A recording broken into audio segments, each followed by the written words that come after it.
and we'll just sit back and relax and let Dr. Raz take over for a few minutes at least. Go ahead, sir. This is where I'm going to flex my honorary doctorate in pop culture. I've oddly dissected this film for pop culture class previously. This and They Live are the two films I've done this with. You've just watched 3 different films. Believe it or not, you've watched 3 separate films. And let me explain. One is also is my rebuttal to most of what you guys have said that are negative. Not that I'm saying that they're not negative things, but to explain. Film 1 was the film that the director set out to make, and the director that he believes, the film that him and many other people believe exists. An Italian scriptwriter and an Italian director, a couple, purchased the rights to make a Troll 2 movie because it was very popular at the time for foreign countries, especially Italy, to pay to get an IP, and create a movie. This happened frequently. Look it up. It's a lot more common than you think, especially in horror. So the concepts, there were 2 different concepts that they both had when coming out this movie. One, the writer, the vegetarian conversation we've already had, not going to rehash it. That's where she was coming from. Her entire point was about vegetarianism. His point, however, and the point that's actually more prominent than the vegetarianism, is how European people see American culture. The director intentionally set out to make this the most American movie that had ever been made.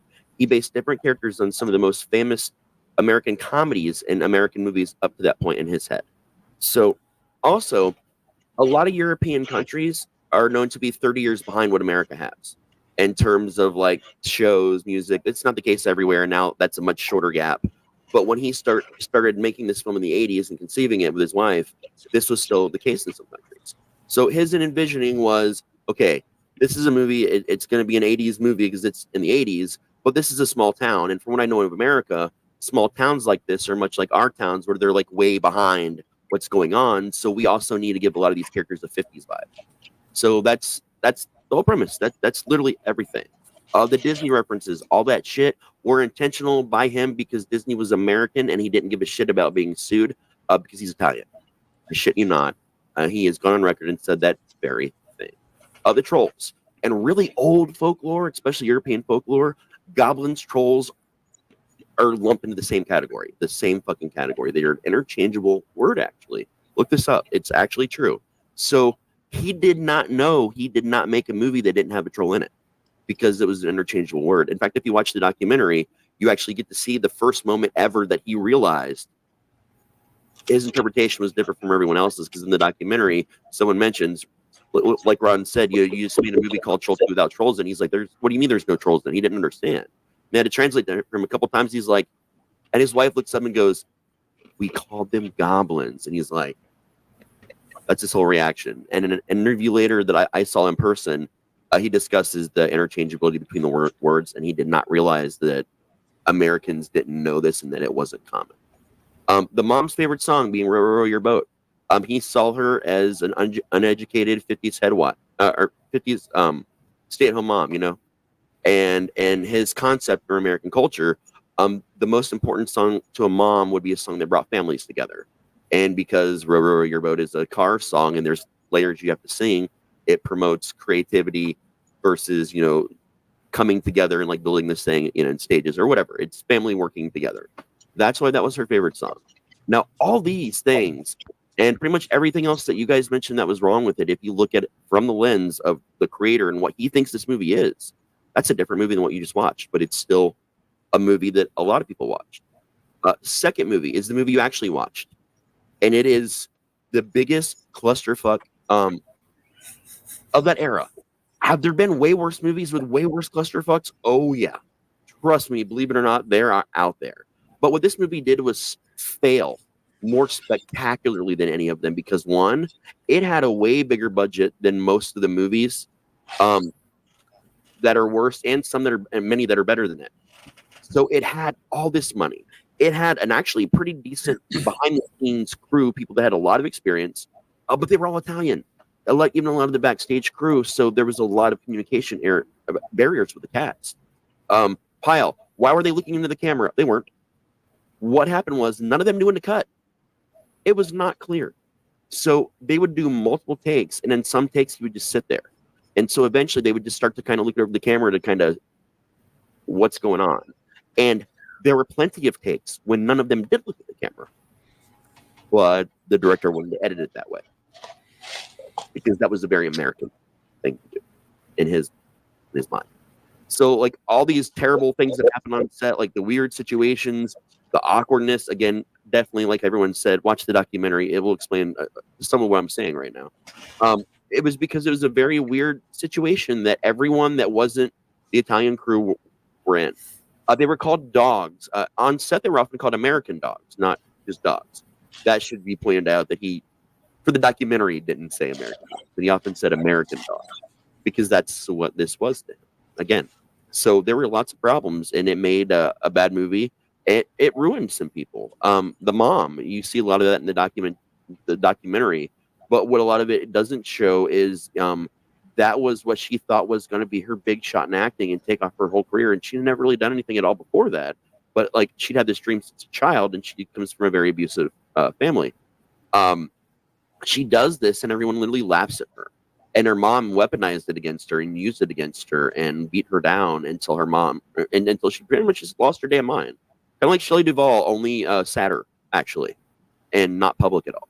So the person she became was because of, her family, but this movie kind of propelled her into that. The rest of them, yeah.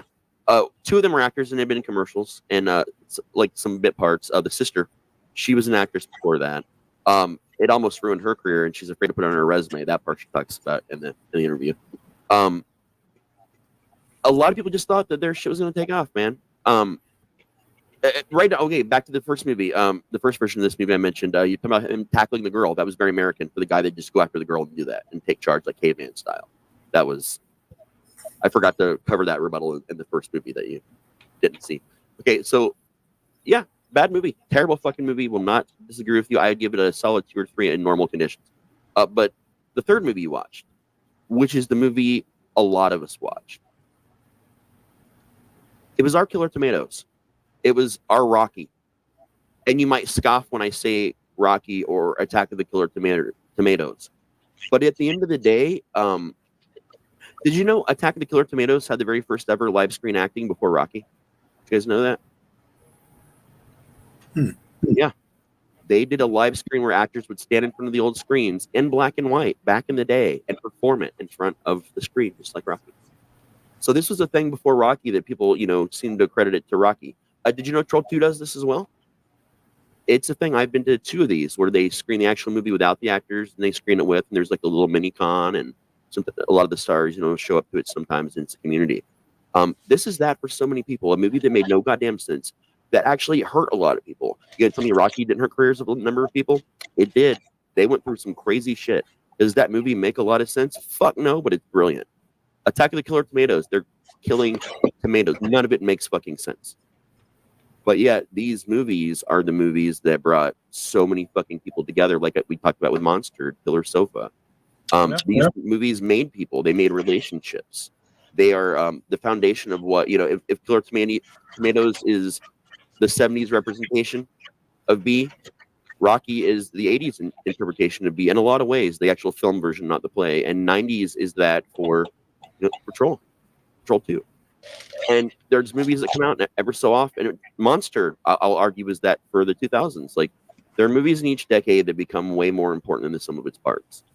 And because of all these 3 movies that you saw in one, whether you realized you weren't watching them or not, it is so wildly interpretable. The Witch, she was the Green Witch. She could shapeshift. She wasn't actually the Queen of Trolls. She could shapeshift. That was actually shapeshift their culture. Why could they just suddenly be people and trolls? Because in folklore, trolls and goblins and things like that, fake creatures, could do that. So there's a lot of, logical things based on older folklore that people might not know, that those people that saw the third version of this movie when they watched it and kept watching it, they saw these things. They saw what Ron mentioned, the love and passion of the crew. They were half terrified out of their minds and confused most of the times. And that documentary, they talk about how that, like, all the American crew or cast members, they stuck together. They talked. They spent every day on the porch trying to make sense of what the fuck they were doing because they had no idea if they did it anyway. 1, because they thought that this would make them. 2, because it was the most interesting that had ever happened to them, and they thought that what they were making, although they questioned it, they thought it was going to be the third movie the whole time. And when they all saw the community that built up around them, everybody's lives, except for, again, the actress who played the mom, all of their lives got better because of it. And it brought them together. It gave them a sense of being again, and it gave them a sense of accomplishment, regardless of having made the worst movie ever made. And again, I don't have a lot more to say than that, but those are all three movies in one that you just watched. And I hope that explains a little bit of, I don't know, anything.